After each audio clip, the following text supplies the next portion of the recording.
मनुष्य के सामने अनगिनत समस्याएं हैं और आज जिस शब्द का प्रयोग बार बार किया जाता है वह शब्द है विकास।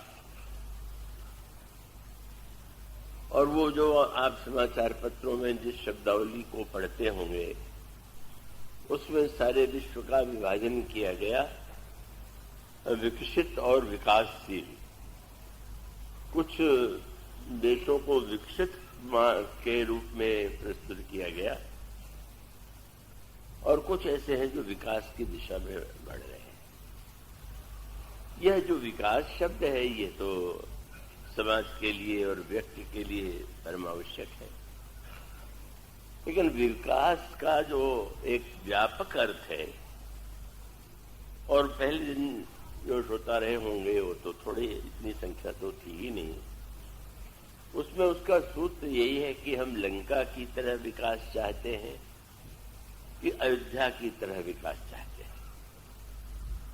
और बहिरंग रूप से यदि देखें तो ऐसा लगता है कि लंका उस समय सारे विश्व में सबसे अधिक विकसित राज्य या नगर था, किंतु अगर गहराई से विचार करके देखें तो हमारा आदर्श लंका का विकास नहीं है। हमारा आदर्श है श्री अयोध्या का विकास और जिसका नामकरण राम राज्य के रूप में किया गया। बहुत विस्तार से उसको व्याख्यायित करने का समय नहीं है, पर इसका अर्थ है विकास के दो पक्ष हैं। मुझे आशा है कि आप बहुत एकाग्रता से सुन रहे होंगे। एक तो यह है कि बाहर का विकास, और वह बहुत आवश्यक है। गरीबी की समस्या, अभाव की समस्या, इनका निराकरण तो होना ही चाहिए, पर एक बहुत बड़ी आवश्यकता है जो आज कम से कम होती जा रही है, वह यह है कि यह विकास जो केवल बहिरंग रूप में दिखाई देगा और उसका एक स्वरूप आपके सामने आज जिस तरह से समाचार पत्रों में आ रहा है और वो जिस प्रकार की घटनाएं घटित हुई हैं, तो उसका अर्थ ये है कि यह विकास का जो वर्तमान स्वरूप है वो तो एक ऐसे भयानक स्वरूप की दिशा ले रहा है कि जब कहीं ये विकास जो है वो नाश का कारण न बन जाए। तो विकास का अर्थ केवल बाहर का विकास नहीं है, भीतर का विकास है। और इसका अभिप्राय यह हुआ कि अगर आपके भवन में कई कमरे हों और अपने स्वागत कक्ष को, ड्राइंग रूम को आप साफ रख करके सजा दें तो वो लगेगा कि व्यक्ति का भवन बहुत सुंदर है, पर भीतर के अगर सारे कमरे गंदे हों, अस्त व्यस्त हों तो कैसा लगेगा? अरे बाहर से जैसा लगता था ये तो भीतर से ठीक उल्टा है। तो वस्तुतः रामचरितमानस का जो आदर्श है, राम राज्य का जो आदर्श है, उसका सूत्र यही कि विकास बाहर भी होना चाहिए और विकास भीतर भी होना चाहिए। और जब विकास बाहर और भीतर उन दोनों में संतुलन की स्थापना हो, बाहर का विकास किस दिशा में ले जा सकता है उसकी थोड़ी सी अभी झलक दिखाई दे रही, पर अगर वो बाहर के विकास के साथ अंतर विकास समाज में और व्यक्ति के जीवन में हो सके तो हम निश्चित रूप से अधिक सही अर्थों में विकसित व्यक्ति प्राणी कहे जा सकते हैं। और इसका ये जो राम कथा है, जो यह आयोजन है का उसका मुख्य उद्देश्य क्या है? आलोचना के लिए मैं यूं नहीं कहूंगा कि आज के जो महात्मा, सन्यासी, त्यागी, उनके लिए भी आवश्यक माना जाता है कि वो विद्यालय खोलें, हॉस्पिटल बनवाएं और इस प्रकार का कार्य करें। वो ठीक है, पर गहराई से सोचिए, यह कार्य उनका नहीं है। उनकी भूमिका मुख्य रूप से व्यक्ति के अंतःकरण का विकास होना चाहिए। का आंतर विकास का अर्थ क्या हुआ? जैसे बाहर की ओर हमारे पास इंद्रिय हैं, जीवन है, इसी प्रकार से न दिखाई देने वाला, आंख दिखाई दे रही है, शरीर के अंग प्रत्यंग दिखाई दे रहे, पर मन नहीं दिखाई दे रहा। और जिस बुद्धि के द्वारा हम बहुधा किसी वस्तु को समझने और उसको ग्रहण करने का प्रयास करते हैं, वो बुद्धि भी कोई साकार रूप में नहीं दिखाई देती। और इसी प्रकार से अहंकार की बात बार बार की जाती है, पर बाहर से देख करके तो नहीं दिखाई देता है कि अहंकार है। और जहां तक चित्त की बात है, इसी को अंतःकरण चतुष्टय के रूप में कहा गया, मन, बुद्धि, चित्त और अहंकार। और ये चारों जो मनुष्य के अंतर जीवन में पूरी तरह से विकसित हो जाए तो निश्चित रूप से हमारा विकास बाहर भी होगा और हमारा विकास भीतर भी होगा। तो राम कथा सत्संग का मुख्य उद्देश्य अंतर विकास है। बाह्य विकास का वो विरोधी नहीं है, पर वह तो उसका मुख्य उद्देश्य नहीं है। और इसके लिए जो पंक्तियां अभी आपके सामने चुनी गई, उसके अर्थ पर एक दृष्टि डालिए। भगवती उमा भगवान शंकर के समक्ष कुछ जिज्ञासा, कुछ प्रश्न उपस्थित करती,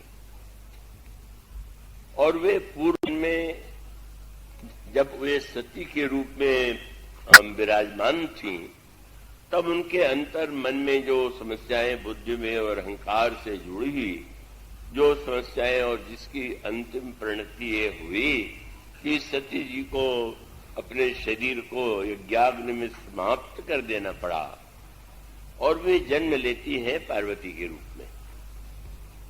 भगवान शंकर के समक्ष वे निवेदन करती हैं अपने पूर्व जन्म की समस्याओं का। कृपया जिनके साथ बच्चे आए हुए हैं वो अपने पास बैठावेंगे तो बहुत अच्छा होगा।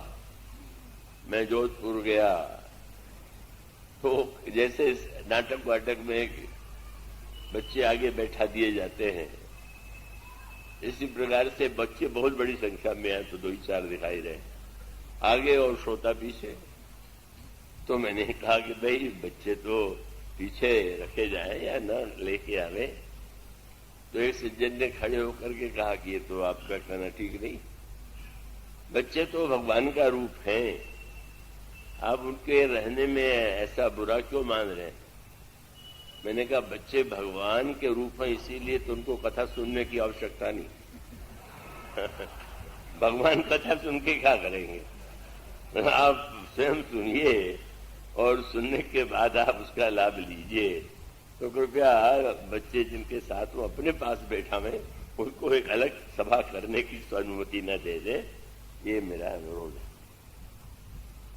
तो ये जो समस्या है वो उन्होंने प्रस्तुत किया, और उसके बाद भगवान शंकर ने जो उनका जो वर्णन किया गया, और उसमें जो पंक्तियां हैं अगर गहराई से विचार करके देखेंगे तो इसमें मन, बुद्धि, चित्त और अहंकार की समस्या का पूरा समाधान।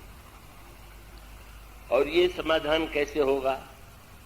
आप पहले ध्यान आप पढ़ते हैं, प्रश्न सुन करके भगवान राम का रूप शंकर जी के हृदय में आया। श्री रघुनाथ रूप उरे आवा। फिर वर्णन आता, हर ही रामचरित सब आए। शंकर के जी के हृदय में श्री राम का चरित्र आया। और फिर भगवान शंकर जब वंदना करते हैं तो वे कहते हैं, जिन भगवान का नाम परम कल्याणकारी है, जो मंगल भवन अमंगलहारी है, उनकी मैं वंदना करता हूं। क्या सूत्र है? आप अगर बहुत एकाग्र रहेंगे तो आपको कठिनाई नहीं होगी, और केवल साधारण मनोरंजन के लिए आए होंगे तो शायद उसका लाभ आपको न मिल सके। और वो ये है कि जैसे अंतःकरण चतुष्टय है भीतर, तो भगवान का जो ये ग्रंथ के रूप में वर्णन है उसमें भी 4 वस्तुएं, और वह है नाम, रूप, लीला और धाम। श्री राम का नाम सब सिद्धि सुलभ जपत जिसु नामु, ये नाम। रूप का वर्णन श्री रघुनाथ रूप ओरियावा, और हरि राम चित सब आई, ये राम कथा है। और उसके पश्चात भगवान शंकर अपने हृदय को ही भगवान के धाम के रूप में परिणत करने की बात बताते हैं।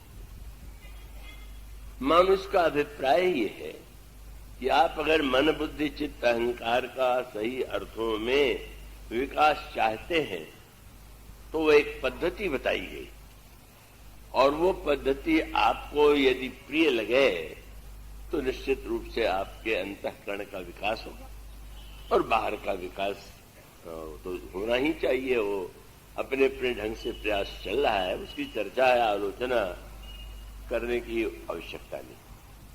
अब आपका ध्यान में आकृष्ट करूं, आप एक एक शब्द में पूरी तरह मेरे साथ चलेंगे, और सामने अगर एक भी सोता हुआ दिखाई पड़ा तो मुझे लगने लगेगा कि इन लोगों के सामने कहना भी चाहिए कि नहीं। तो एक सोने वाले के कारण बेचारे सब सोता वो हो तो आप लोग बड़ी कृपा करेंगे जब आप सोएंगे नहीं, सजग रहेंगे। आप इस प्रसंग को मिला करके पढ़िए, और उत्तरकांड में काकभूषण जी के प्रसंग पर ध्यान दीजिए। भगवान शंकर भी बालक राम की वंदना करते हैं, और भुसुंडी भी बालक राम की वंदना करते हैं। शंकर जी कहते हैं बंदो बाल रूप से रामू, और भुसुंडी जी भी कहते हैं इष्ट देव मम बालक रामा। पर आप ध्यान से पढ़ते होंगे, पढ़ना चाहिए। ये भुसुंडी जी जो है उनकी आयु बड़ी लंबी है, और उनका विनाश महाप्रलय में भी नहीं होता, पर वे कैसे जीवन व्यतीत करते हैं इसका एक बड़ा ही तात्विक भाव में वर्णन किया गया। सुमेरु पर्वत के 4 शिखर हैं, और उन 4 शिखरों पर 4 वृक्ष हैं। एक वृक्ष है आम का, दूसरा है पाकरी का, तीसरा है पीपल का, और चौथा है बट का, बरगद का। ये जो चारों वृक्ष हैं, इन्हीं के नीचे भुसुंडी जी की जीवन साधना चलती, चाहे उसे 4 युग के रूप में देखें, और या 4 प्रकार की नाम रूप लीला धाम की साधना के रूप में देखें, का उसका वर्णन आपको भुसुंडी जी के चरित्र में जिस रूप में रखा गया है, संक्षेप में थोड़ी बातें आपके सामने रखने का प्रयास किया जाएगा। पहले तो वृक्षों पर ध्यान दीजिए। तो साधारणतः वृक्ष तो स्वयं बड़े ही कल्याणकारी हैं, बड़े उपयोगी हैं, और उनको अब अत्यधिक हमारे शास्त्रों में, पुराणों में महत्व दिया गया। और इन वृक्षों को भगवान का कोई न कोई रूप भी देने का प्रयास किया गया। पर ये जो 4 वृक्ष हैं, बाहर जैसे यहां है, रामायण में जहां भी कथा होती है वो बरगद के नीचे होती है। शंकर जी सुनावेंगे तो वट है, काकभूषण जी सुनावेंगे तो भी वट तर का हरि कथा प्रसंगा, याज्ञवल्क्य जी सुनावेंगे तो तीर्थराज में वहां अक्षय वट। तो सर्वत्र वट के नीचे ही कथा का वर्णन किया गया। अब यहां तो वट नहीं दिखाई दे रहा। आपके सामने एक वक्ता बैठा हुआ है, वो तो वट के नीचे नहीं दिखाई दे रहा, और आप भी वट के नीचे बैठे हुए नहीं लग रहे। पर बाहर वट होना और न होना इसका कोई विशेष अर्थ नहीं। तो बाहर वट है वो उपयोगी है, वो तो ठीक ही है, पर आपके अंतर जीवन में जब तक वट नहीं होगा, जब तक वक्ता वट के नीचे बैठा हुआ नहीं होगा, और जब तक श्रोता बट के नीचे बैठकर नहीं सुनेगा कथा का सच्चा रहस्य, सच्चा तात्पर्य, वह हृदयंगम नहीं कर सकता। ये वट क्या है? तो वट के लिए आप अन्यत्र मानस में ही आपको उत्तर मिल जाते हैं, जिसमें कहा गया कि वट विश्वास अचल निज धर्मा। जीव के अंतःकरण में जो अचल विश्वास है वही वट वृक्ष। सूत्र समझ में आने योग्य है।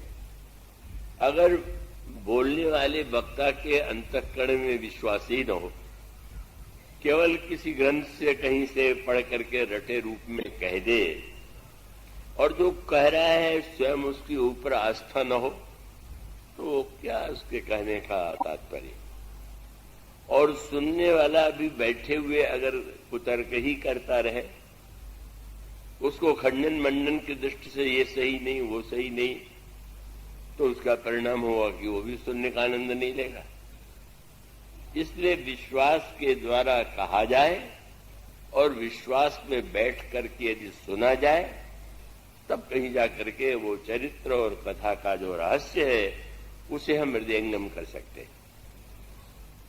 इसी प्रकार अलग अलग बातें बताई गई। जो वृक्ष हैं उनमें अलग अलग प्रकार की साधनाएं भुसुंडी जी करते हैं। एक साधना वह है कि जिसको हम कथा की कहेंगे, तो कथा तो बट वृक्ष के नीचे हो रही, और ये बट वृक्ष ही सबके बीच में।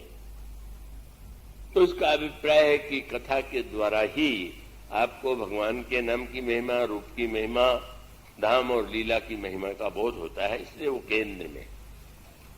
और उसके बाद फिर जो वर्णन किया गया, यहां पर भी भगवान शंकर ने जब श्री राम की वंदना किया तो आप पढ़ते हैं, श्री रघुनाथ का रूप हृदय में भगवान की कथा, और शंकर जी बोल रहे हैं। शंकर जी कौन है? ये तो आपने बार बार सुना होगा। भवानी शंकरो वंदे श्रद्धा विश्वास रूपिणो।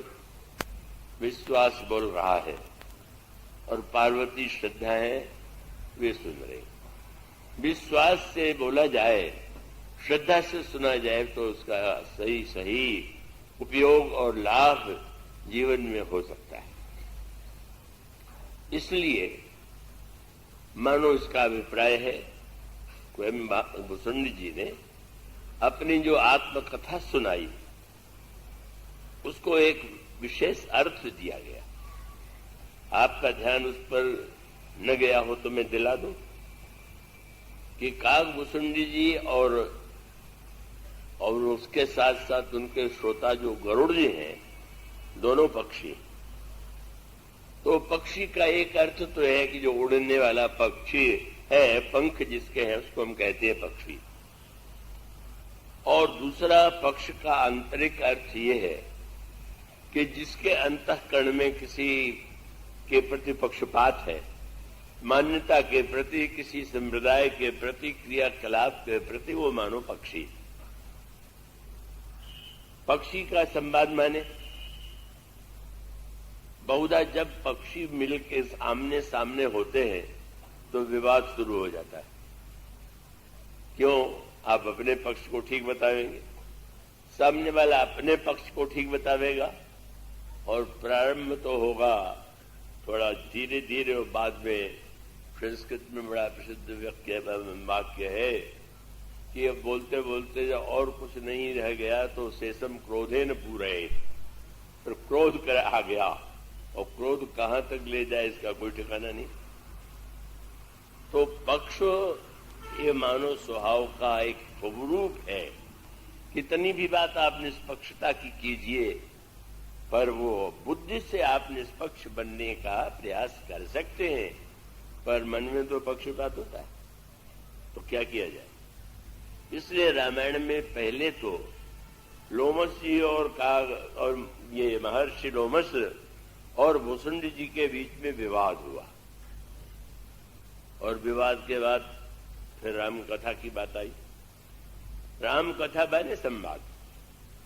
पक्षी जो है वो जहां एकत्र होते हैं विवाद करते हैं, पर अगर आप विवाद को संवाद के रूप में बदलना चाहते हैं तो राम कथा पढ़िए, राम कथा सुनिए, राम का जीवन देखिए, आपको लगेगा नहीं नहीं पक्षी है तो आप उड़िए, चाहे जैसे उड़िए, लेकिन दूसरों के विरोध में अपने पक्ष का समर्थन करना उचित नहीं।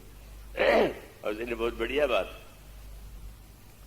अब पक्षी माने काकभूसुंडी जी कौआ है, तो अब जातीय पक्षपात हो जाए तो कौआ कहे और कौआ सुने, लेकिन वर्णन आता है कि वो सुनने के लिए सुनहि सकल मति विमल मराला, हंस सुनते। और यही लोमस जी में और भुसुंडी जी में भी कब पूछा गरुड़ जी ने कि लोमस जी को क्रोध आ गया, बड़े क्रोधी थे, दूसरे में दोष देखना ये मानव का एक स्वभाव है। लोमस जी में कह देते हाँ बड़े क्रोधी थे, वे तो जो कह रहा था उसका नहीं जाने क्या बोल रहे थे उत्तर, वो उनको क्रोधी कहे। और उनका कि नहीं नहीं उसमें दोष मेरा था, क्या जब वे बोल रहे थे तो मैं उनकी बात जो है सुनते हुए क्या कर रहा था, बोले यही विधि अमित जुगुति मन गनऊ मुनि उपदेश न सादर सुनो। और जितनी बात कह रहे थे उसको मन में काटता जा रहा, ये ठीक नहीं, ये बिल्कुल गलत कह रहे। एक से जन गए कथा सुन करके लौटे, कथा सुन के आए, बोले क्या सुन कर गए, आज तो बोलने वाले ने 50 बार व्याकरण का अशुद्ध प्रयोग किया। मैंने कहा कथा सुनने गए थे कि व्याकरण की पाठशाला में गए थे? व्याकरण कोई शिक्षालय थोड़ी है। तो उसका अभिप्राय हुआ कि अब अगर कोई व्यक्ति तर्क वितर्क में ही डूब जाए और भाषा और व्याकरण में उलझ जाए तो वो कभी कभी भाषा तो लेकर के इतना तूल हो जाता है कि उसकी कोई सीमा नहीं। बेटी मंदाकिनी को जब मैंने आदेश दिया कि वह अंग्रेजी भाषा में प्रवचन दें, वो विद्वान है अंग्रेजी की, तो कई लोगों को बड़ा अटपटा लगा, पर बाद में वे समझ पाए कि आज बालकों को जो शिक्षा मिलती है वो भी माध्यम बहुत अंग्रेजी का, और आगे चल करके भी उस भाषा का प्रयोग है। तो महत्व भाषा का बहुत कम है, महत्व भाषा में क्या दिया जा रहा है महत्व उसका है। गोस्वामी जी के सामने भी ये समस्या आई थी कि रामायण तो संस्कृत में है, ये क्या गांव की गंवार भाषा में लिख दिया तुलसीदास जी ने। और गोस्वामी जी ने दोहावली रामायण में उत्तर दिया, अरे का भाषा का संस्कृत, प्रेम चाहिए सांच, काम जो आवे कामरी, तो काले करे कमाच। मणि भाजन विश्व पारई पूर्ण अमिय निहारू, का छाड़िय का संग्रहिय देखो विवेक विचार। उसका अभिप्राय भाषा तो बर्तन है, बर्तन का भी एक महत्व है, शोभा है, लेकिन अगर बर्तन में जो है उसको भुला दिया जाए और बर्तन को ही देखा जाए तो बहुत ही बहिरंग दृष्टि हो गई। तो उसका अभिप्राय ये, इसका तात्पर्य यही है कि वस्तुतः भाषा का महत्व तो है ही, बल्कि बहुत बड़ा विरोधाभास वाक्य आता है। पार्वती जी ने शंकर जी से कहा, महाराज जब गरुड़ जी ने आपसे संशय प्रकट किया तो आपने क्यों नहीं सुनाया? तो दो बातें उन्होंने कही। उन्होंने होई है कीन कबऊ अभिमाना सोई खोवई चाह कृपा निदान। उनका अभिमान नष्ट करना चाहते थे भगवान, इसलिए मैंने उनको सुनने के लिए कौवे के पास भेज दिया। गरुड़ पक्षियों के राजा है और पक्षियों का राजा कौवे के पास जाए तो अभिमान छोड़े बिना जा ही नहीं सकता। और तो उनका एक कारण ये भी है कि समझे खगही कर भाखा, ताते उमा गुप्त कर रखा। पक्षी पक्षी की बात समझता है, इसलिए मैंने सुनाया। पर भाषा का उद्देश्य मुख्य है, और इसीलिए एक सज्जन बड़ी बात कर रहे थे, मैंने पूछा आपका पुत्र कहां पढ़ता है? नाम लिया, मैंने कहा उसका माध्यमिक शिक्षा का हिंदी है कि अंग्रेजी है? बोले वो तो अंग्रेजी है। मैंने कहा आप स्वयं बड़े भारी भाषा के पक्षधर दिखाई देते हैं और आपको बाध्यता है। इसलिए अभिप्राय ये है, वाल्मीकि रामायण में आया, जब हनुमान जी अशोक वाटिका में बैठे हुए थे और उन्होंने सोचा कि जनक नंदिनी को मैं सुनाऊं कुछ और बोलूं, तो उन्होंने सोचा मैं किस भाषा में बोलूं? तो हनुमान जी तो संस्कृत के और सभी भाषाओं के महान विद्वान हैं। वे संस्कृत में वाल्मीकि रामायण का या उस तरह के किसी ग्रंथ का वर्णन कर सकते थे, पर भगवान हनुमान जी ने कहा ना, संस्कृत में यदि कथा सुनाऊंगा तो उसमें उल्टा प्रभाव हो जाएगा। क्या? यदि भाषम प्रदस्यामि द्विजा तिर्वे संस्कृता रावणम मन्यमाना माम सीता भीता भविष्यति। रावण भी संस्कृत में बोलता, बड़ा विद्वान था। मैं अगर संस्कृत में बोलूंगा तो कहीं जनक नंदिनी को न ये लगने लगे कि वही बहुरूपिया साधु बन के आया था, भक्ता बन करके ये आ गया। इसलिए इसको मैं प्राकृत भाषा में जो मां के हृदय के संदेह का निवारण करें। तो निवारण जो है वो मुख्य है। भाषा तो हर प्रांत की अलग है, एक प्रांत में ही अलग अलग भाषाएं हैं और शब्दावली अलग अलग है, लेकिन मुख्य उद्देश्य यही है कि भुसुंडी जी जब कोई कथा सुनाते हैं तो कौवे और हंस की भाषा एक तो नहीं हो सकती। हंस जो बोलेगा, कौवा जो बोलेगा, वो तो पक्षी भी होगा, तो भाषा में अंतर होगा कि नहीं? उसका अभिप्राय यह है कि वो जब राम कथा कही जाने लगी तो विवाद समाप्त होकर के संवाद के रूप में आ गया। और इस तरह से राम कथा समाज में विवाद को समाप्त कर सकती है। और विवाद के स्थान पर अगर आप संवाद चाहते हैं, विवाद होगा तो झगड़ा होगा, संवाद होगा तो धीरे धीरे आप दूसरे की बात समझें, दूसरा आपकी बात समझे, और दोनों जब संवाद करेंगे तो वह उचित जीवन में सहिष्णुता आवेगी, संवाद का श्रेष्ठ कल्याणकारी रूप होगा। इसलिए भुसुंडी जी ने लोमश जी की निंदा नहीं किया। मैं सुनते समय उनकी बात सुन कह रहा था, मैं तो वस्तुतः उस समय भी तर्क वितर्क से खंडन कर रहा था। और इसका अर्थ है कि आप जब सुनने आए हैं, सुनने बैठे हैं, तो आपकी वृत्ति होनी चाहिए श्रद्धा से भरी हुई। और वक्ता विश्वास और श्रद्धा का यह समन्वय बट क्या है कि उस बट के नीचे ही बैठ करके जब आप भगवत कथा का आनंद लेंगे तो आपके अंतःकरण में ये जो भगवान की कथा है वो समस्त संशय का समाधान करेगी और विवाद को संवाद बना देगी। और बुद्धि का जो तर्क और वितर्क है कथा के द्वारा वह धीरे धीरे शांत हो सकता है। अगर कथा को भी ऐसा न रूप दे दिया जाए कि वो भी विवाद का कारण बन जाए। मैं भूल नहीं पाता, जलंधर में आमंत्रित किया गया, मैं गया नहीं था। मैंने हमारे जो सचिव मैत्री शरण जी हैं उनसे कहा कि उनसे पूछिए कि मैं तो कभी आया नहीं, वो बुला रहे हैं, क्या उन्होंने मेरी कथा कहीं अन्य शहरों में सुनी? तो उन्होंने कहा नहीं, सुनी नहीं। तब क्यों बुला रहे हैं? बोले इतना देश में नाम है तो बहुत बड़े होंगे तभी तो नाम है। और इतना पीछे बढ़ के मुझे जाना पड़ा। पर जब मैं पहुंचा तो पहले मैं प्रसंग स्वयं नहीं सुनता, मुझे बड़ा कठिन लगता है। मैंने उनसे कहा कि किस प्रसंग पर कथा कहें? तो उन्होंने कहा कि ऐसा जो सीधी कथा सुनाइए कि जितने नौजवान हैं वो पाकिस्तान पर टूट पड़े। ये आज की बात नहीं है, कई वर्ष पहले की बात। तो मैंने कहा फिर भाई तो आपने गलत व्यक्ति को बुला लिया और आप भी गलत व्यक्ति है। मैं कोई ऐसी जोशीली बात बिल्कुल नहीं कहूंगा। मैं तो आपके समक्ष जो है उन्माद नहीं, मैं तो आपको विवेक की बात कहता हूं। और जोशीली बात कहने वाले भी बहुत हैं, आप आनंद से उनको बुलाते तो ठीक था। आप मुझसे कह रहे हैं कि आप जोश पैदा कर दीजिए, ऐसा नहीं। कथा का उद्देश्य तो मनुष्य के अंतःकरण का संतुलित संवाद है, विवाद नहीं है, विरोध नहीं है, वो विरोध को मिटाना।